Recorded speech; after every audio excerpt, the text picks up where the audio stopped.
Welcome back to my YouTube channel Dawani classes. So friends, आज की video में हम डिस्कस करेंगे हमारा बहुत ही इंपॉर्टेंट टॉपिक जो है basic teaching model of Glazer. ठीक है, इस मॉडल को ग्लेजर ने दिया था, तो इस मॉडल को हम डिटेल में डिस्कस करेंगे।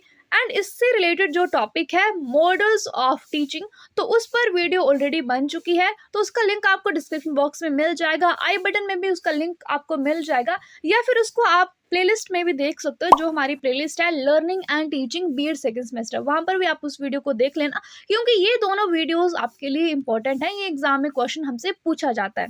ठीक है, सो हम स्टार्ट करेंगे basic teaching model of Glazer की इंट्रोडक्शन से। सो this model was developed in the year 1962 और ये मॉडल एक्सप्लेन करता है टीचिंग और लर्निंग के बीच के रिलेशनशिप को। ठीक है, and this model belong to the category of psychological models of teaching. और हमारे मॉडल्स ऑफ टीचिंग की अलग अलग कैटेगरीज हैं, साइकोलॉजिकल है, लॉजिकल है, तो उनमें से जो साइकोलॉजिकल मॉडल ऑफ टीचिंग की कैटेगरी है उनमें से ये बिलोंग करता है basic teaching model of Glazer. Okay, it is termed as basic teaching model because it presents a very basic analysis of the process of teaching। और इस model को बेसिक टीचिंग मॉडल क्यों कहा गया? क्योंकि इसमें बहुत ही बेसिक प्रोसेस ऑफ टीचिंग को दर्शाया गया है। और ये जो मॉडल है ये अप्लाई होता है एजुकेशन के हर लेवल पर, चाहे वो एलिमेंट्री लेवल हो, सेकेंडरी लेवल हो, या फिर हायर लेवल ही क्यों ना हो। एंड क्लास के किसी भी लेंथ ऑफ टाइम में, चाहे वो 40 मिनट्स हो, 1 आवर हो, 30 मिनट्स हो, या फिर 20 मिनट्स हो, उसके लिए ये मॉडल एप्लीकेबल है। ठीक है, साथ ही ये मॉडल पूरे टीचिंग लर्निंग के प्रोसेस को दर्शाता है। और इस पूरे प्रोसेस को ग्लेजर ने 4 बेसिक कंपोनेंट्स में डिवाइड किया है। और वो 4 कंपोनेंट्स कौन कौन से हैं? फर्स्ट है उसमें से instructional objectives, second one is entering behaviour, third component is instructional procedures and fourth component is performance assessment. ठीक है, ये 4 कंपोनेंट दिए हैं रॉबर्ट ग्लेजर ने पूरे टीचिंग लर्निंग के प्रोसेस के लिए। और इन 4 कंपोनेंट्स को हम आगे डिस्क्राइब करेंगे, एक एक करके सभी के बारे में डिस्कशन करेंगे, क्योंकि ये इंपॉर्टेंट है। अगर आपको 60 मार्क्स में क्वेश्चन पूछा जाता है तो आपने इन सभी को एक्सप्लेन करना है। ठीक है, तो शुरू करेंगे हम हमारे इंस्ट्रक्शनल ऑब्जेक्टिव से कि इंस्ट्रक्शनल ऑब्जेक्टिव्स क्या होते हैं। इंस्ट्रक्शन ऑब्जेक्टिव्स के बारे में हम पहले भी बात कर चुके हैं, जब हमने writing instruction objectives in behaviour terms की बात की थी। उस पर पूरी एक डिटेल वीडियो है, वो भी देख लेना कि किस तरह से हम ऑब्जेक्टिव्स को फॉर्मुलेट करते हैं, जो हमने ब्लूम्स टैक्सोनॉमी से सीखा था। ठीक है, कि ब्लूम टैक्सोनॉमी में जो भी कंपोनेंट्स हैं उनका यूज़ हम कैसे करते हैं अपने ऑब्जेक्टिव्स को लिखने के लिए, तो वहाँ से उन्होंने इसको लिया है। ओके, सो जो ऑब्जेक्टिव्स होते हैं इनको हम जर्नल टर्म्स में भी स्पेसिफाई कर सकते हैं, स्पेसिफिक में भी कर सकते हैं, बिहेवियरल टर्म्स में भी इनको स्टेट हम कर सकते हैं। साथ ही जो इंस्ट्रक्शन ऑब्जेक्टिव्स होते हैं उनको फॉर्मुलेट किया जाता है टीचर के द्वारा, कि at the end of this teaching learning process students ने उन ऑब्जेक्टिव्स को अटेन किया या फिर नहीं, उसका पता लगाने के लिए। These are usually based on Bloom's taxonomy of objectives। तो this one is our instruction objective जो हम फॉर्मुलेट करते हैं क्लास में जाने से पहले। फिर आता है हमारा एंटरिंग बिहेवियर। ठीक है, तो हर लर्नर का एक इनिशियल बिहेवियर होता है जब वो क्लासरूम में या फिर जब वो टीचिंग लर्निंग के प्रोसेस में एंटर करता है तब। ठीक है, और एंटरिंग बिहेवियर हम कह सकते हैं कि बच्चे का जो प्रीवियस नॉलेज है वो क्या है, जो टॉपिक आप पढ़ाओगे उसके बारे में बच्चे का जो पास्ट एक्सपीरियंस है या फिर प्रीवियस नॉलेज क्या है, उसको टीचर चेक करता है बाय आस्किंग क्वेश्चंस। और ये स्टेप इंपॉर्टेंट है क्योंकि एक होता है हमारा एंटरिंग बिहेवियर और दूसरा होता है हमारा टर्मिनल बिहेवियर। तो इस प्रोसेस के बाद टीचर बच्चों को टर्मिनल बिहेवियर तक लेकर जाता है। ठीक है, so this is entering behaviour, यानी कि बच्चे का प्रीवियस नॉलेज क्या है उस टॉपिक को लेकर। ठीक है, और जब टीचर उसको पढ़ा देगा फिर एंड में जो नॉलेज होगा उस टीचिंग लर्निंग के प्रोसेस के बाद उसको कहा जाता है terminal behaviour of learner. Okay, so this is second step. Next आता है हमारा इंस्ट्रक्शनल प्रोसीजर। इंस्ट्रक्शनल प्रोसीजर होता है यानी कि जब आप बच्चों को टीच करते हो, जब एक्चुअल में टीचिंग लर्निंग का प्रोसेस जो है वो स्टार्ट होता है।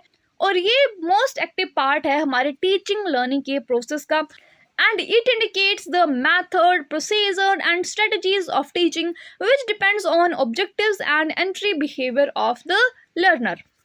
और इंस्ट्रक्शन प्रोसीजर्स में टीचर मेथड्स ऑफ टीचिंग का यूज़ करते हैं, अलग अलग तरह की स्ट्रेटजीज का यूज़ करते हैं, अलग अलग तरह की टीचिंग एड्स का यूज़ करते हैं। और ये किस बेसिस पर होता है? जो उन्होंने ऑब्जेक्टिव्स फॉर्म किए थे फर्स्ट स्टेप में, या फिर उसके बाद बच्चों का एंटरिंग बिहेवियर क्या था। ओके, नेक्स्ट पॉइंट आता है हमारा instruction procedures are guided by the nature of the instruction objective and entry behaviour, जो हमने अभी बात की कि ये उस पर बेस होता है कि जो ऑब्जेक्टिव्स हैं आपने उनको कैसे फॉर्मुलेट किया, या फिर एंट्री बिहेवियर क्या था बच्चे का प्रीवियस नॉलेज क्या था उस पर्टिकुलर टॉपिक को लेकर। देन आता है हमारा परफॉर्मेंस असेसमेंट। परफॉर्मेंस असेसमेंट यानी कि हम बच्चों को असेस करते हैं कि बच्चों ने कितना सीखा है, तो वो किन टेक्निक से होता है, जैसे हम टेस्ट करते हैं या फिर बच्चों को ऑब्जर्व करते हैं। और यहाँ पर हम बच्चों का जो बिहेवियर है उसको टेस्ट करते हैं और फिर एट द एंड उनको हम फीडबैक भी देते हैं। And if the need arises, objectives may be modified, the instruction procedure may be improved and assessment of performance is made again. और हमें लगा कि कुछ परफॉर्मेंस में कहीं पर दिक्कत आ रही है, तो हम क्या करेंगे, अगेन अपने जो ऑब्जेक्टिव्स थे उनको फॉर्मुलेट करेंगे, उनको मॉडिफाई करेंगे, फिर अगेन पूरा टीचिंग लर्निंग का प्रोसेस चलेगा और एट द एंड अगेन फिर से फीडबैक दिया जाएगा। And all these 4 basic components of the teaching process interact and influence each other. और ये जो 4 कंपोनेंट्स थे हमारे इस बेसिक टीचिंग मॉडल के, ये चारों एक दूसरे से इंटरेक्ट करते हैं, क्योंकि एक के बिना दूसरा स्टेप पॉसिबल नहीं है। ठीक है, ये सब एक दूसरे से इन्फ्लुएंस हैं। ओके, सो अगेन हम देख लेते हैं कौन कौन से थे हमारे 4 component. Instructional objectives, entering behaviour, instructional procedures and fourth one is performance assessment. ठीक है, तो आप इस तरह से भी एक फ्लो चार्ट के फॉर्म में इसको बना सकते हो। अब हम बात करेंगे इस बेसिक टीचिंग मॉडल के कुछ डिस्क्रिप्शन की, या फिर कुछ elements of basic teaching model of Glazer. ठीक है, सबसे पहले आता है फोकस। ये हमने बात की थी जब हम मॉडल ऑफ टीचिंग भी कर रहे थे, तब वहां पर भी फोकस आया था। ठीक है, सो फोकस होता है कि जो मेन पॉइंट है पूरे मॉडल का या फिर पूरे टीचिंग लर्निंग प्रोसेस का, वो क्या है। ठीक है, यानी कि जहां पर फोकस होता है, जो मेन पॉइंट है वो क्या है, what is the pin point of the whole process. It also brings into the light sequence to be followed in the instructional process. ठीक है, सो दिस इज फोकस। फिर आता है हमारा सिंटेक्स। सिंटेक्स में होता है कि जो पूरा प्रोसेस था पूरे मॉडल में वो किस तरह से चला। ठीक है, तो फर्स्ट स्टेप में हमने देखा था कि सबसे पहले हमने इंस्ट्रक्शन ऑब्जेक्टिव्स को फॉर्मुलेट किया था with the help of Bloom's taxonomy. उसके बाद क्या हुआ सेकंड पॉइंट में कि एंटरिंग बिहेवियर को देखा गया कि बच्चों का एंटरिंग बिहेवियर क्या है। ठीक है, देन थर्ड पॉइंट में आया हमारा इंस्ट्रक्शन प्रोसीजर, जो सबसे एक्टिव स्टेप था जिसमें टीचिंग लर्निंग का प्रोसेस हुआ। ठीक है, और लास्ट पॉइंट में क्या हुआ, बच्चों को असेस किया by using different types of test. तो ये होता है सिंटेक्स, यानी कि पूरे मॉडल की डिस्क्रिप्शन क्या है। ठीक है, अब देखेंगे what is the social system of this model.